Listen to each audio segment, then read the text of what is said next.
Leçon 1, le présent en néerlandais.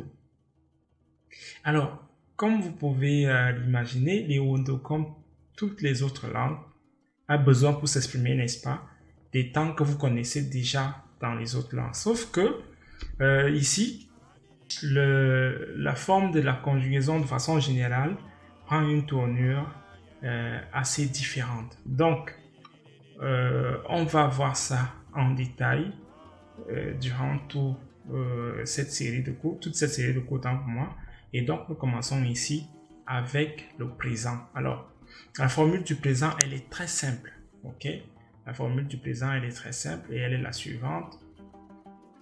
Le pronom personnel plus l'infinitif. Alors, j'adopte l'expression pronom personnel juste pour que vous compreniez, d'accord?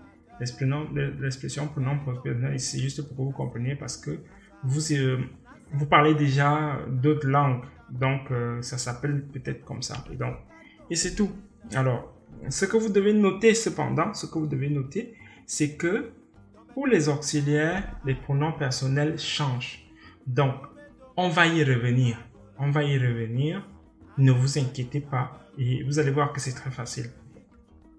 Très bien.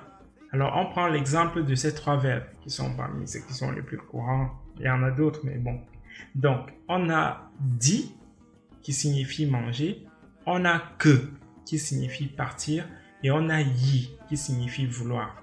Alors, remarquez déjà donc que si on devait donc, n'est-ce pas, conjuguer ces verbes, on dirait m'a dit pour je mange, m'a dit, wa dit, a dit, bia dit, mia dit, ba dit. Alors si vous n'avez pas encore appris à lire, reportez-vous à la section du cours qui traite de la lecture et de l'écriture en néerlandais. Donc je reprends. M'a dit, wa dit, a dit, bia dit, mia dit, ba dit. Qu'est-ce qu'on remarque? On remarque que dit ne change pas. Manger ne change pas. Ce qui n'est pas le cas par exemple en français parce qu'il faut accorder machin. Donc ça c'est complètement différent ici chez nous. Le verbe on le maintient comme ça, comme à l'infinitif, et on ajoute simplement les pronoms personnels.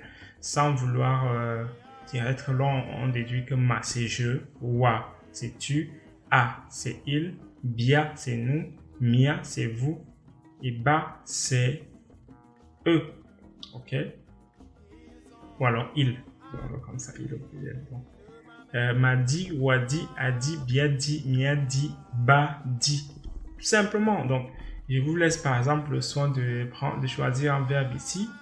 Par exemple, que ou y par vous-même et de voir. Mais je vous fais la lecture pour qu'on puisse aller tous ensemble. Donc, que, ma, que, je pars, wa, que, a, que, bia, que, mia, que, ba, que. Ok? Aussi simple que ça. Yi, ma, yi, wa, yi, a, yi, bia, yi, mia, yi, ba, yi. Tranquille, c'est tout. C'est aussi simple que ça, la conjugaison en néerlandais. Donc ça, c'est pour le présent. Le présent, je répète, a une formule très simple qui est pronom personnel plus infinitif. Et c'est OK. Donc voilà, il y a en plus ici en bas quelques verbes avec lesquels vous pouvez jouer pour vous amuser un peu, comme namba. Ok, vous avez namba. Et vous vous amusez à conjuguer namba au présent. Ma namba, wa namba, a namba, bien namba, mia namba, ba namba. Vous faites pareil avec les autres verbes. Ok.